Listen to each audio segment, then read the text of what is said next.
Hello, writer friends. Welcome to Let's Write Scripts. I'm Micah Cratty, WGA screenwriter and the head of writing at Arc Studio, the best screenwriting app in the world on this planet and perhaps several others. It has yet to be confirmed. Today on Let's Write Scripts, what are we going to be doing? We're going to be writing scripts, as the title implies. I don't like complicated titles. I just wanted it to be very clear. We're here to write scripts. And if you're looking for a screenwriting app to do that, check out Arc Studio in the description. You can start writing your script for free. So what's Let's Write Scripts? What are we doing today? We're going to be doing 3 timed writing sprints where you can work on your script. And then in between those sprints, we'll be chatting about screenwriting. I'll be answering questions about the craft of screenwriting. We're talking about how your writing's going. It's going to be a lot of fun. But to get us started, I want to know, where are you and what are you writing today? These are our 2 standard questions. They're the same every week. You know, predictability, routine, it's nice. I want to know where you are. I love seeing people from all over the world, every continent, still except Antarctica, which I'm a little bitter about, but at some point we're going to get someone from Antarctica tuning in to write their scripts. Like, what else are you going to be doing in Antarctica? Like, you're just sitting there, it's cold, it's dark, like, write a script. Am I right? Write a script. So where are you in the world? And then what are you writing today? Are you working on a feature? Are you working on a pilot? Are you working on a short film? Are you working perhaps on some other kind of creative project? Sometimes people are working on novels and stuff, which is really fun. We focus on screenwriting, but all creative writing is welcome. And like, honestly, look, sometimes you're just at work or you're doing schoolwork or something, working on your thesis perhaps, or working on a spreadsheet or some emails, and you just need some creative company. And so you're tuning into Let's Write Scripts. And like, look, that's cool. We all need that creative energy. We all need a little bit of company. So what are you writing today? And then, of course, we have our discussion question, which changes every week. And this is just to kind of get our brains going. Probably weren't thinking about screenwriting 10 minutes ago. You're doing whatever else is going on in your life, thinking about that stuff. So like, let's try to get into the creative zone, kind of get those juices flowing. So today the question is, how can the setting or changing the setting affect your script? Setting, I feel like people talk about setting a lot, kind of in fiction writing. Like people who write like fantasy, like world building, that kind of thing, talk about setting. But the setting doesn't, I don't know, necessarily, I feel like it's kind of overlooked a little bit. It's just like a little small kind of a detail that maybe you just set things and you don't even think about, like, okay, it's an interior house or something, or like it's at a restaurant or something. But like, if you give a little more thought to it, how can the setting or changing the setting affect the script? And this was prompted by what I'm currently working on. Because where am I? I'm in Los Angeles. It's beautiful. What am I writing today? I'm writing a feature, and I'm almost at the end. I'm like of this draft, and I'm working on the climax, and it kind of wasn't hitting. Something was wrong, and I started thinking about this, where I was setting it, and changing it kind of unlocked some things. So that inspired this question. So I wanted to chat about that a little bit and get some of your feedback here.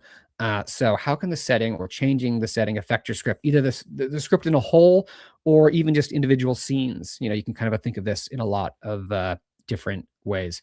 This is not my office. This is my wife's office. She's on a business trip, and my office is like kind of separate from the house a little bit. And so when she leaves, I come inside so I can kind of keep an eye on our dogs. And also she has the nicer office. She has this really cool Polish alien poster and this really cool axe, which my parents bought her because we were on vacation in the woods, and I videotaped her. What am I, like 80? Sorry. I used my phone, my modern iPhone, to film her. I recorded her chopping wood, and my parents really loved it. So they bought her an axe from like a blacksmith on Etsy that was engraved and sent it to her. So, and she has these, like, she's a plant person. So it's a nicer office. Mine's like very small. So that's why I'm here. South Dakota, it is not Antarctica, but it is sometimes almost as cold as Antarctica. So glad you're here. Cash from Arkansas, glad you're here. Tess in Studio City, working on your pilot. I'm guessing that's an acronym. I'm just going to say Y. Indiana, trying to get back into schedule on third draft of a comedy feature that isn't funny enough. I mean, that's an issue. I'm glad you've highlighted the issue and now you're working on it. And welcome here. Shannon in the Valley. Shoko's had some burnout last few weeks, but feeling the creative energy tonight. You know, yeah, I'm glad you're feeling the creative energy. That happens. I've been kind of stressed this past week. Like, my brain's been all over the place. Which is weird because I'm like writing this, like the exciting climax of my script, and I'm like, oh my gosh, my energy is not matching the energy of what I'm writing.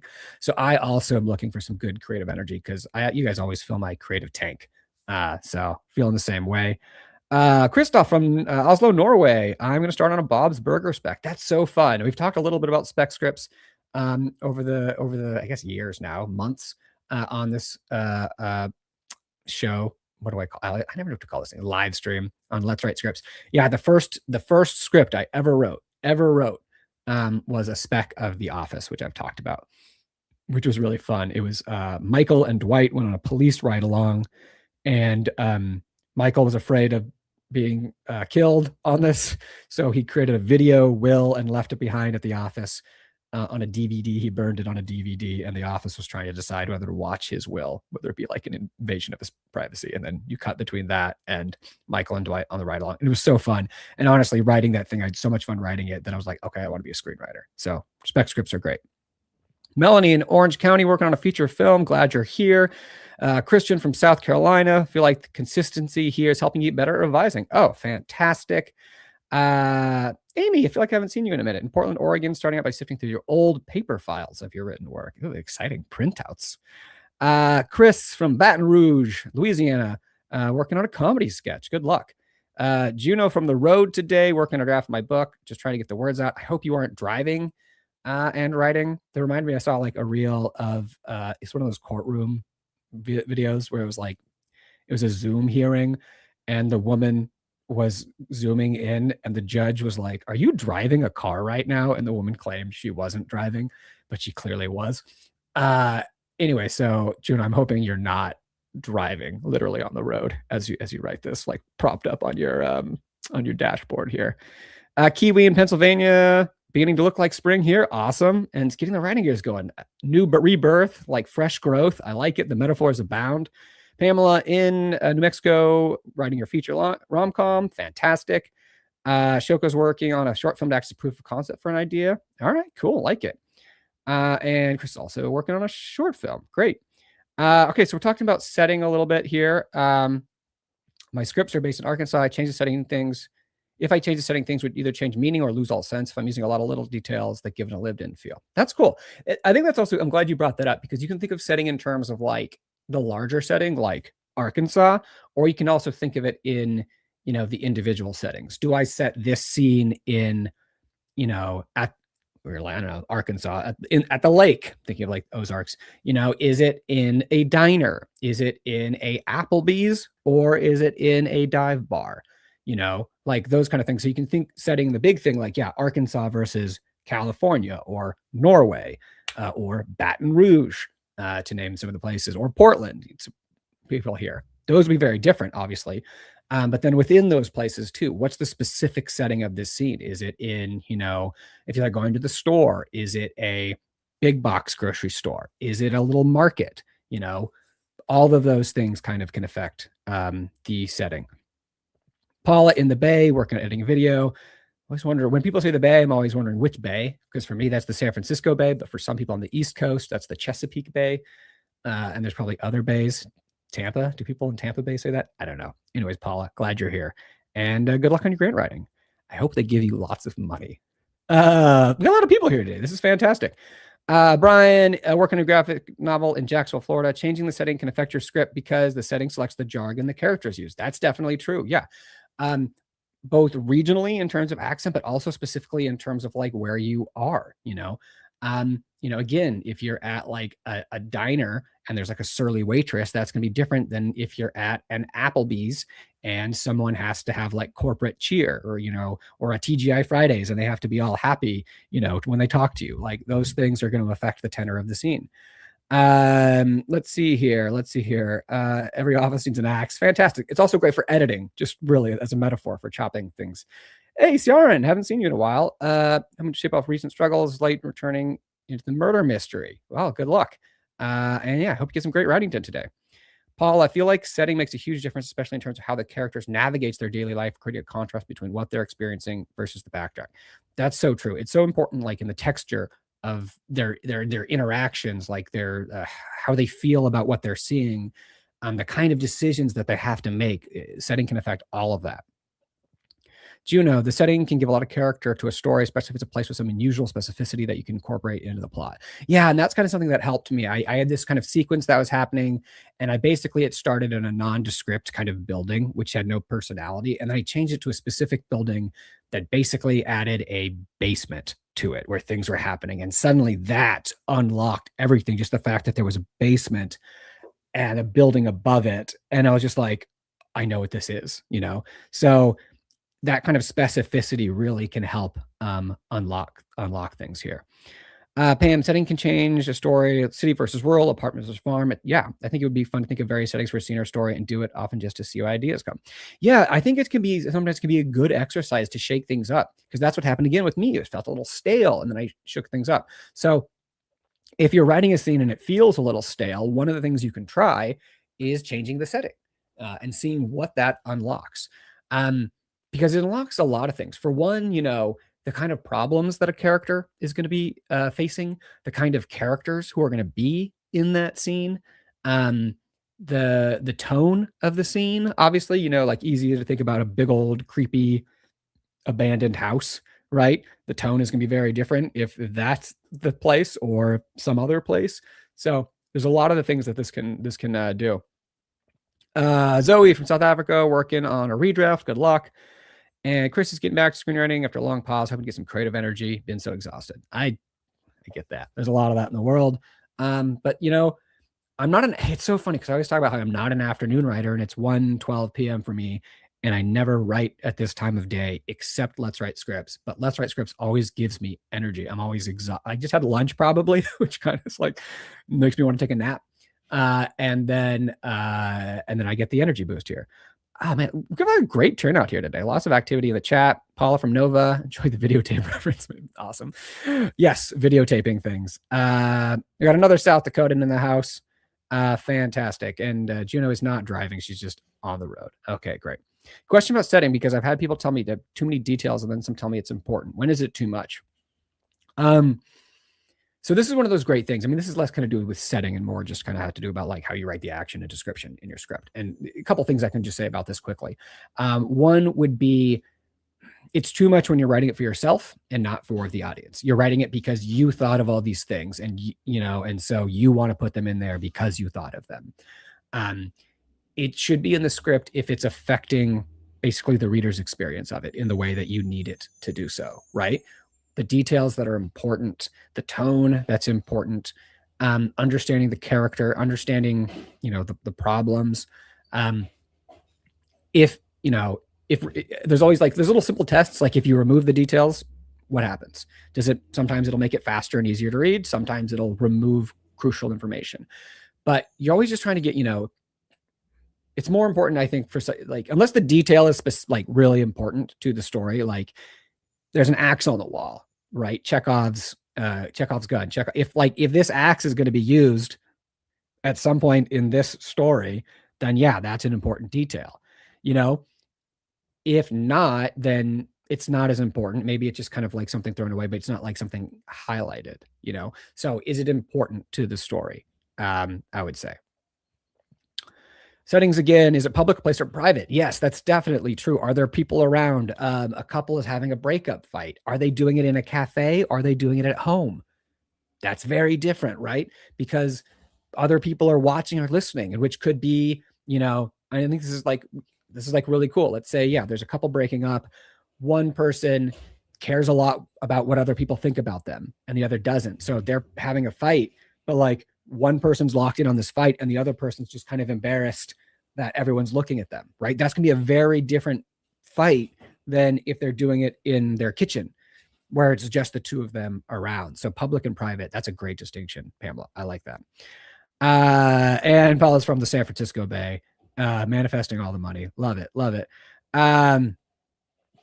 Cool. All right. Let me think a couple more before we got to get into the writing. This is such a great discussion today. But usually 1:15, try to get to the writing pretty soon. One interesting way to see the difference between setting can make is to watch all the types used for Romeo and Juliet. Oh, that's really cool. Historic, modern city, modern Verona Beach, modern India, Verona Beach. Yeah, that's really interesting. All the different flavors of Shakespeare adaptations is really cool. Rosie is in Boulder editing your next web series episode. Kelly's back in Windy, Kansas, writing a drama pilot. Settings are two very distinct areas of Los Angeles. That's another thing that's really interesting, because this is talking about global setting and more specific settings, right? You can have something set in LA, but if part of it's set in Bel Air, and part of it is set in, a much poorer area of the city, that's gonna be very different. Or like in terms of the socioeconomic or the demographics of the area, like that's going to affect the story in a lot of ways. So setting just ties into so many different aspects. Really cool. Fantastic. What a great discussion. I think I kind of touched on everything I wanted to do.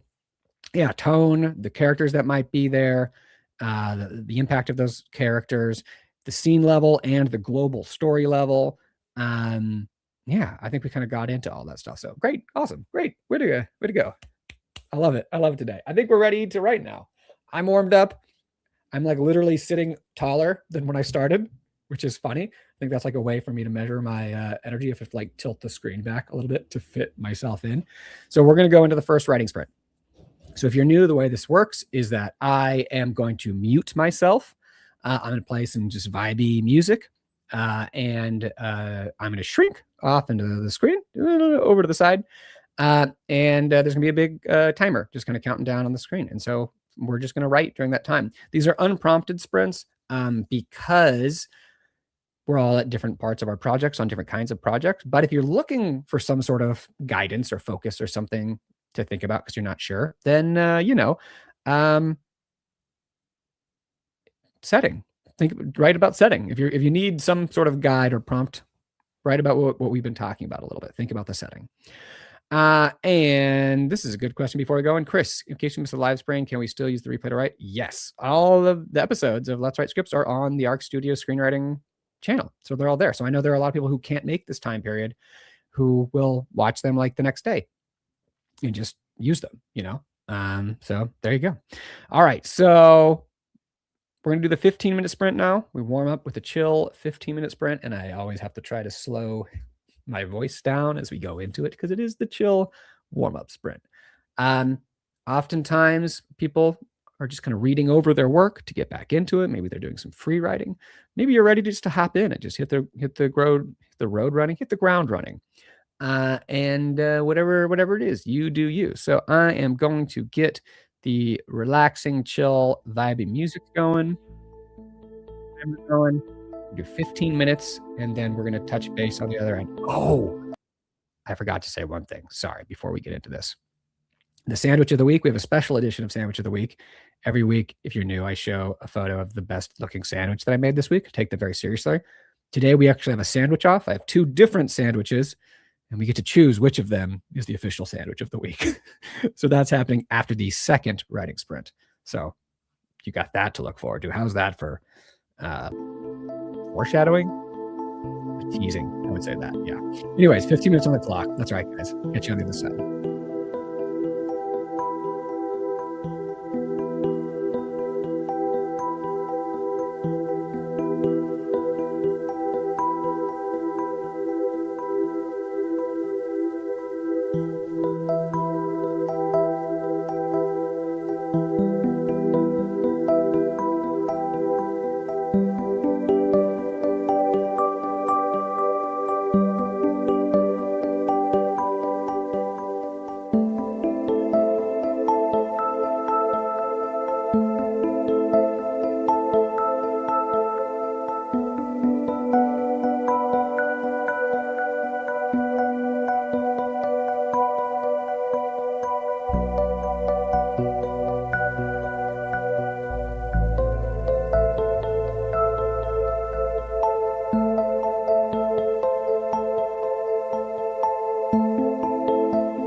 calm and easy transition.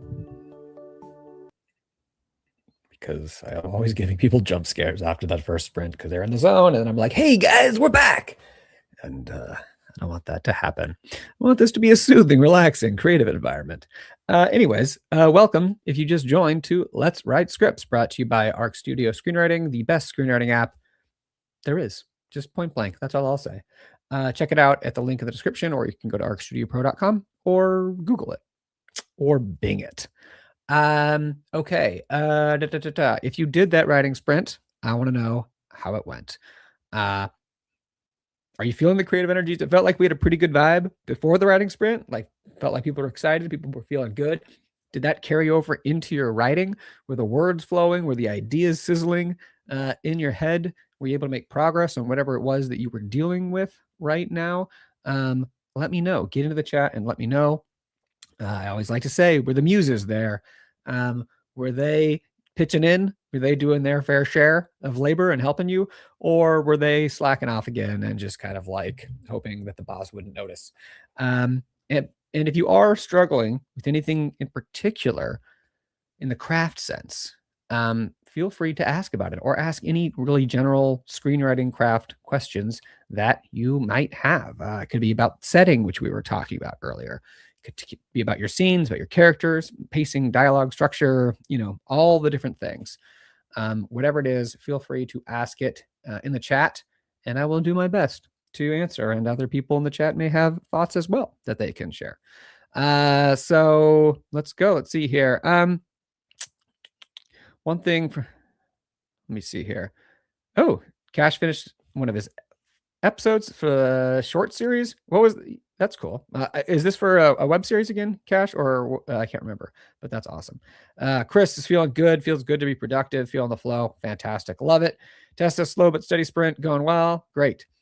Shoko, I'm going to try Arc Studio for the short film working on. I think you will enjoy it. It's pretty fantastic. And there we go.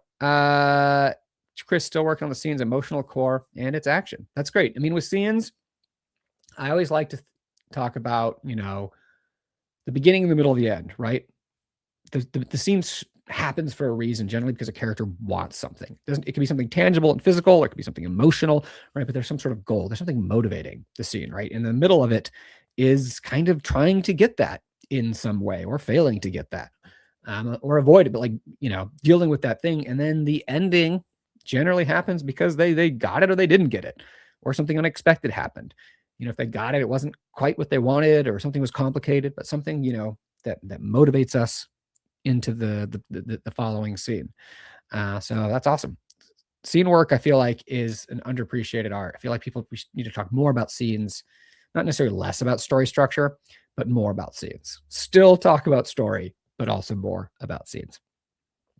Kelly hasn't touched the script in a while, so spending the time reading. Cool, that's good. Hope it's feeling good. Hope you're getting what you were trying to get at before. Maybe seeing it with new eyes, seeing it with new light, in a new light, that can be helpful after time. Kiwi is writing well, trying to figure out how to describe a shot where the camera flies from the protagonist to something happening far away that will affect them, not a zoom. Oh, yeah. I mean, one of the things you can say is we, like we fly across blah, blah, blah, instead of saying the camera does it, because it's like, I like to think of it as the perspective of the viewer. So you can say, we kind of do this, like we fly like an arrow from a bow, blah, blah, blah, something, or whatever figurative language or whatever you want to say. And yeah, you can do that. You don't have to think about, like, it doesn't have to be a technical term, right? It's the terminology is in terms of like the experience of the reader, right? That they understand what you're saying, and that they sort of are along for the ride with you, I would say. What are good placeholder names to use for characters working on a scene with a character who doesn't have a name locked in place? Whatever you want. I mean, honestly, sometimes I'll just look down at my keyboard and I'll just look at a letter. Like I'll just like K, and then I'll say Kyle, Katie, Christy, just something like that. L, Larry, Lachlan, Linda, Lucinda, whatever, you can just do that if it's a placeholder name. Yeah. There's another thing. There's a cool website, randy.com, RANNDY, like as in a randomizer. It was created by a screenwriter I know. And it's basically you put in demographic data, like the year the character was born, uh, gender, race, I think a few different characters. I can't remember exactly what they are, but basically it'll just look at like census data for like, you could say like a man born in 1986, a white guy like me, and it'll just give you all these names kind of in a random order from that year. So I think that's really cool if you're trying to think of like what were people naming their kids in 2017 or in 1973 or in whatever, and you can kind of find a name that's sort of appropriate to that time period. So that's pretty cool. I used that writing sprint to increase my stay in Splendor. I mean, that's awesome. I think we should all be staying in Splendor. Has anyone tried to write an awkward family scene, specifically a guy introduced mom and dad to a new neighbor, even though they're barely friends? I mean, I haven't done that, but I've certainly done a lot of awkward family scenes. I think one of those things for those kind of scenes, it's just basically really important to think about like what each character's POV is. Like, what does each character care about that's happening in this scene? And like making it not the same thing, right? Making them like not really caring about the same thing. So imagine like the dad's watching a football game and like really cares about that. Or like it's not even the football game. Imagine it's like just like a pharmaceutical commercial and the dad's really invested in this commercial and the guy's trying to like introduce the neighbor, but the dad keeps yelling at the TV because of the side effects or something, That's fun. Things like that. Have people care about, kind of be in their own little world and care about things can help. A little slow from Juno, trying to get from point A to point B in a scene, but finding the path between them very muddy. That'll happen. That'll happen right now. True. Okay. Chris talked a little bit more about your thing. Yeah, sounds like a fun scene. That's great. I name character something about their function in the script or something about them until I figure a name that works. Assistant, best friend. Yeah, I think that's great. If you kind of think of them as the kind of archetype a little bit, I think that's helpful too. One thing I will just say is a slight danger in that is that you flatten them a little bit so that they're just that. But in terms of like when you're fleshing things out and you're just kind of trying to get the shape of things, I think that could be very helpful. But it can also be really helpful, like where you have the assistant to eventually, they become, looking down at my screen name, they become Paul, and Paul has his own thing going on, right? And he has his own way of acting in the world, and he's not just there as assistant, right? I mean, sometimes you have a character who has like one line and they're not really ever going to be anything more. But like if it's a person like who's going to be in your, in your script and have an impact. Yeah, definitely I've done things like this where you just like start off kind of thinking about what they are. And then as you are adding the nuance and the things, they become something a little more, and sometimes they become a little surprising. So yeah, that could be a process that you go through. Fantastic. All right. Zoe was also had something earlier. Back to the question we talked about earlier, which is our starting point setting. Settings can mirror the characters' internal dilemmas and keep the environment dynamic, especially when a new environment challenges the character arcs and or the story's conflict. Yes, it can. Oftentimes, like, the inside can, the exterior can mimic the interior. I mean, like in some ways that are not so subtle even. Picture someone going through a really difficult time, staring out at a stormy ocean, right? Like it's kind of on the nose a little bit, but like you can have things like that when you're mirroring what's going on. That's cool. That's a good point. All right. Let's keep this rolling, and let's do some more writing. Let's write scripts, shall we? So we're going to go into the second writing sprint now. We warmed up with the 15-minute sprint. We got things going. We got the juices flowing. The gears creaked into action, but they're spinning a little bit. And so now we go into the 25-minute sprint, which I like to call the Goldilocks sprint because it's just right. You're not rusty and you're not too tired. It's right in the middle. The porridge is just right. So 25 minutes is going to be on the clock. I'm going to get the music going again. We're going to keep writing. And then at the end, we will chat a little more. I'll show the sandwiches of the week and we'll make our determination about which one is the official sandwich of the week. And yeah, answer more questions, chat a little more. It's gonna be a good time. But let's jump back into our writing. Yeah, that's why we're here. 25 minutes on the clock to get this music going right here. Yeah, that's vibey. Catch you guys on the other side. Let's do it.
All right. That brings us to the end of our second writing sprint of the 25-minute writing sprint here on Let's Write Scripts. Imagining all of you are doing that with me in this beautiful chorus spanning the globe. It was beautiful. If you just joined, this is Let's Write Scripts, brought to you by Arc Studio Screenwriting, the best screenwriting app in the world. And if you were doing that sprint, how did it go? Did things turn around? Did they go better than your first writing sprint? Did they go worse? Is there anything, again, specifically that you're dealing with? Any problems in the craft of your writing? Let me know. That was a tough one for me. Not tough in that the writing was bad, but just like tough in that I'm dealing with the like pivotal, that's the word, the pivotal sort of protagonist defining moment of the script. And so it's just like the big thing that's very difficult and important. And so a lot of that sprint was just, if you were looking at the screen, it was just kind of like me staring and thinking. But I think I found maybe a path that, again, actually was connected to the setting a little bit. Because it's just like there's different ways to do certain things in your script, and the way that I was kind of writing, it just felt a little expected. And so, yeah, I was just trying to think of a more interesting way to get at this thing. And I think at the end, I found a glimmer. So it was a hard sprint, but I think it was good. Like in the end, to get there. Other people are struggling a little bit. Cash uses creativity on the first sprint. Chris is stuck. Oh man, a lot of stuck. Zoe has writer's block. And Chris is trying to come up with some subtext at the same time, stuck on creating a visual character montage. All right, so kind of you're doing a lot. I mean, subtext is always interesting. I mean, it's not something, I mean, like, it's important, but I feel like subtext is oftentimes a symptom versus something that you add in itself. Like, it just kind of comes from things. Like, subtext sort of comes from a character doing one thing but wanting something else, right? Like, if you have the character's motivations and you understand them, then a lot of the times subtext it flows naturally out of that. When you kind of try to go in and manually insert subtext, it can be difficult. So I would suggest kind of trying to step back and thinking about the characters, right? Like, what do they want and how is that different from what they're doing? And the tension between those two things is kind of how you can get at some subtext. Brian, an exact copy of Writing Sprint 1 could be used to describe that sprint, except it was 10 minutes longer. So not quite an exact sprint, but pretty close. Muses are playing hide and man, there were a lot of people are struggling today. Muses are not with me. We need to change of pace here. Juno, what do we got? Steadier progress. All right, great. So slight light here. But some days, I guess it's one of those days. Trying to turn off the internal editor. That's wondering if the beats are landing out. Yeah, turn that off. Just keep moving progress right now. Kiwi's trying to do the same thing, trying not to edit yourself and just do a vomit round and get the scenes out. Make some progress. Yeah, fantastic. All right, Tess is doing well, though, getting through a tough deck 4. Pamela, good sprint, but I'm writing scenes I feel like I stare a lot and have to actually visualize the scene, but I can write it. It takes a lot of time. I mean, writing takes what it takes. Like, if not I think we have this thing where, like, and I think it's because the word writing is the same thing for the physical act of creating the words on paper or on your screen is the same as the larger creative thing of writing, right? But like, they're not always the exact same thing. Like, staring off, thinking about the thing is also writing. So you move at the pace that you want to do. Or sometimes you're staring at doing nothing, like a sad hope here, waiting for the music to hit you. Try some free writing. That'll always get things. Christoph used the first sprint to work on a spaceship now. For the second one, finally got around to starting a Bob script. Got a premise and a logline. Oh, fantastic. Great. Okay, a couple of things earlier that people had mentioned. Sharon was asking about murder mysteries. How would pacing between murders 1 and 2 tend to go? I've introduced the possibility of 3 murders, and it's a case of how far does it need to drag out before introducing the second one. To clarify, most of the outline introduces characters, island the activities before giving a brief motive for murder 1, and then establishing a witness that will become the second murder. So I was thinking a little bit about this when I saw the question come in. And at first was like, oh, I don't do a ton of murder mystery, so I don't know exactly what to tell you it should happen, which is true. I don't know what to tell you what happened. But sort of think about it a little more. And one thing I can suggest is maybe a change in approach. Instead of thinking when the murder, think why and what. So why is it happening? But what is it going to do to your story? For instance, oftentimes in a movie, there's a midpoint in the middle where like everything kind of changes. You see the world in new light, right? Maybe that's your second murder. I don't know. But the point being that like ideally the second one isn't just a thing that happens. Okay, and now there's another one and we keep moving in the same direction. Ideally, it is a bit of a pivot point where it changes things. This one, I don't know why I am like worried about saying the word murder. It's an aggressive word. Where this one, the first one maybe like starts things off, right? And then the second one, maybe it's a pivot point where suddenly we're in a different world than we thought we were in, right? The story changes, the protagonist changes, or what the protagonist does changes because of this. But if you think of it kind of in that way, where it's not just things that are happening, but like moments that are going to pivot your script, that can be a more natural way, I think, of then trying to, from the abstract, think, okay, it needs to be 40 pages, blah, blah, blah. Because then you're just like filling space. So really think of it in terms of the twists and turns of your story. What is this murder doing? How is it going to change the story? How are suddenly we in a different world? And follow it that way. I think that would help.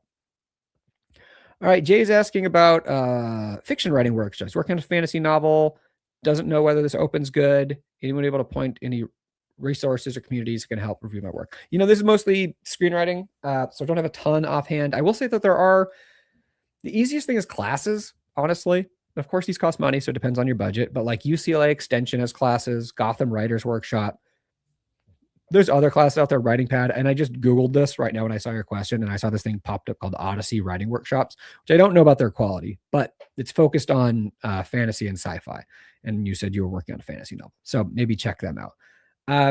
Yeah, and then just kind of look around for things. Look around for communities. There's like communities that exist in the fantasy world, and particularly, and people sometimes will do swaps.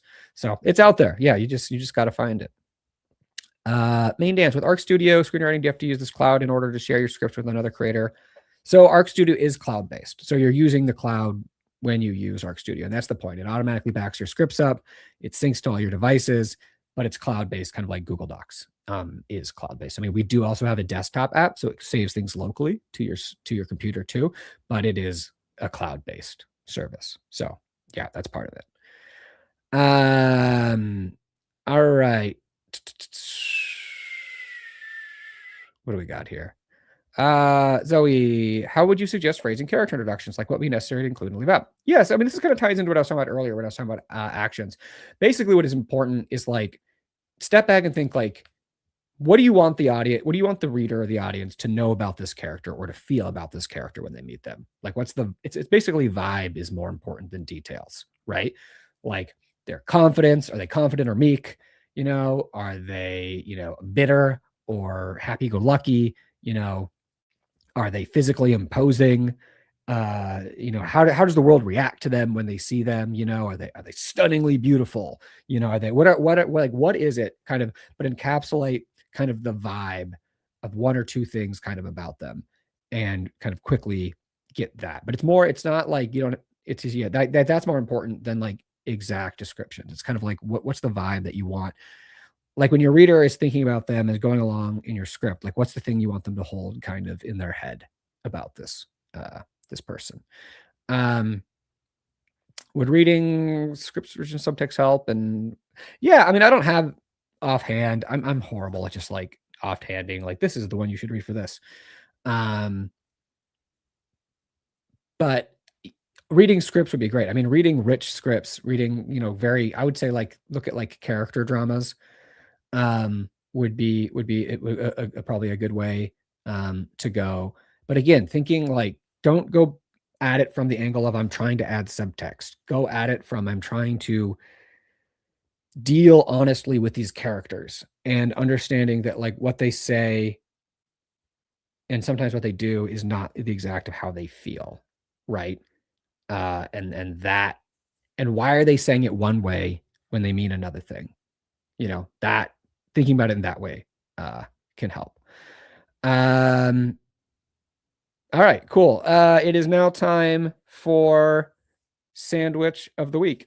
And if you've been here for a while, every week look, I'm into sandwiches. We're all into sandwiches here. Well, not all of us. A lot of us here on Let's Write Scripts are into sandwiches. And I take pride in my sandwiches, and I make one every week. Well, I make many every week, but I make one in particular that's the most beautiful one of the week, and I share it with you guys. But this week I made two that were just both good and also just like kind of different kinds of sandwiches. So I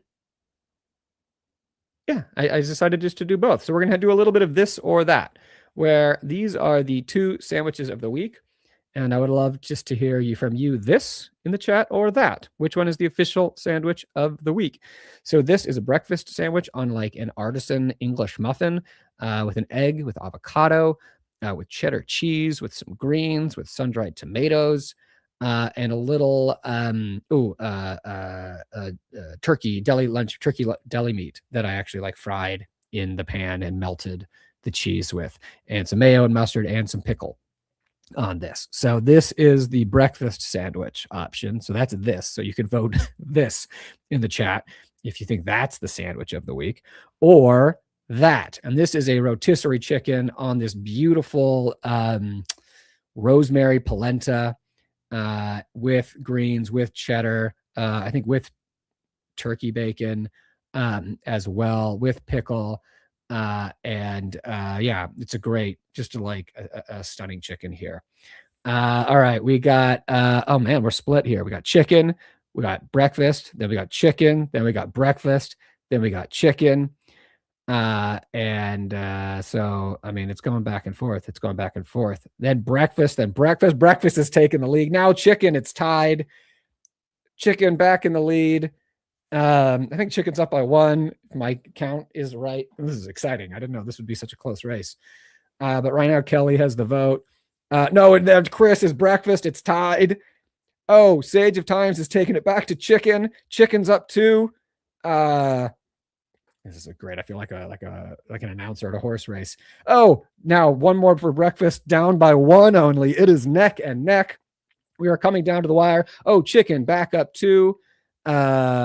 Oh no, chicken back up 2 because Jay changed. Oh, but then a breakfast. Oh crap, I'm losing count, guys. It is a nail biter. I'm gonna call this a draw just because suddenly I realized I had lost count, and it is going back and forth. And I think it actually is pretty darn close right now. So I think that's great that we had 2 really good sandwiches of the week. So this and that are the sandwiches of the week, and that makes me very happy. Because like, I don't want to exclude a sandwich. I want to include sandwiches. I'm an inclusionary sandwich maker. So this and that are both the official sandwiches of the week for Wednesday, April 8th, which makes me happy. There we go. It's a big tent. This is beautiful. This and that, sandwiches of the week. Speaking of Let's Write Scripts this week, we're doing it next week. We're also, I think I'm going to start having some guests. It's been a minute since we have some guests. I just asked a buddy who's a TV writer who's going to do it. And I'm going to ask some other people, get some more guests coming, because I've been doing it. Last year, I think I had more frequently had guests on, and it's been a while since we did that. And it's always fun to have another energy, the energy of another person on here, and giving another perspective too, because I can give you my POV, but getting other writers on is great. So we're going to have some guests coming up. 3 sandwiches for next week. Yes, exactly. Every week it'll be more sandwiches till eventually there's like going to be 17 sandwiches that we vote for each week. There we go. And that was fun. I enjoyed this. Maybe I'll do more sandwiches off in the future. That will go. All right. Okay. Sandwich battle royale. I love it. And yes, we're gonna have some more guests. Okay, let's 224. Oh man, we're almost at time. So we're gonna do a short one. We're gonna do 15 minutes here at the end. If you can stick around and do it. If you have to head out, I understand. No worries. This is come when you can, leave when you need to, watch the recording later if you want. It's all whatever's good for you. If you do have to leave during this, also, if you're in LA, go to the Pasadena Film Festival on Monday and see Kelly's short. That's fantastic. That's way to go, Kelly. That's so cool. All right. And with that positive energy, we're going to go into the last sprint. Again, if you have to leave, say farewell in the chat. Let me know how your writing went. And if you stick around until the very end, we will say our final farewells. But again, of course, we are doing it next week, Wednesday, April 15 at 1 p.m. Pacific. We'll be here to get writing scripts. We'll be answering questions. We'll be chatting about it. We'll be showing sandwiches. It's going to be great. So 15 minutes on the clock. Let's finish strong. Let's do it. Let's lock in.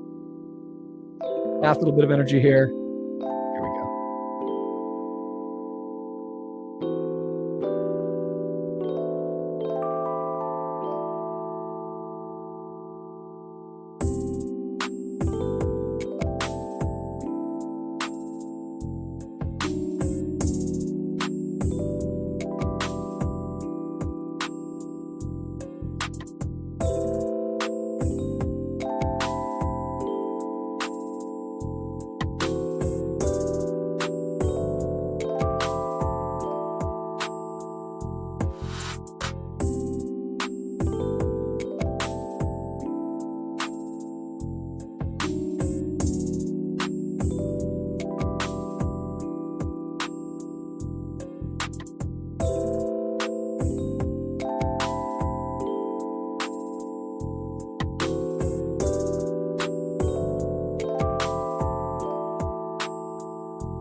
All right. And that's it. That is the end. Finito. Fin. Fin, as you would see at the end of a movie, which I think is actually Finn, but I always thought it was Fiend, and I thought I was being like fancy by saying Fiend, but I think it was just Finn. The end. Anyways, this is the end of Let's Write Scripts for Wednesday, April 8th, 2026. Just making sure I got the year right. Stuck on 2025 still. I want to thank you all so much for being here. I hope you had fun. I hope you got some writing done, maybe learned some things, enjoyed the creative community, got some creative energy, got a little re-energized perhaps. It's always such a blast. One of my highlights of my week is being here with y'all. And I hope it was fun for you too. I hope to see you all back next week. If this is your first time, thank you so much for joining, and I hope to see you back. And if it's your second time, you're almost a regular, so keep coming. And for the regulars, so glad to see you here. Warms my heart. Also nice to see some people who haven't seen in a bit coming back around. That's also cool because like people's schedules change, things happen, and then it comes back around. That's awesome. So next week, Wednesday, 1 p.m. Pacific on the @Arc Studio Screenwriting channel, I'll be back. We'll be doing more writing sprints. We'll be talking about screenwriting. We'll be answering questions. It'll be a fun time. Until then, be kind to yourselves and happy writing. Farewell, everybody. See ya.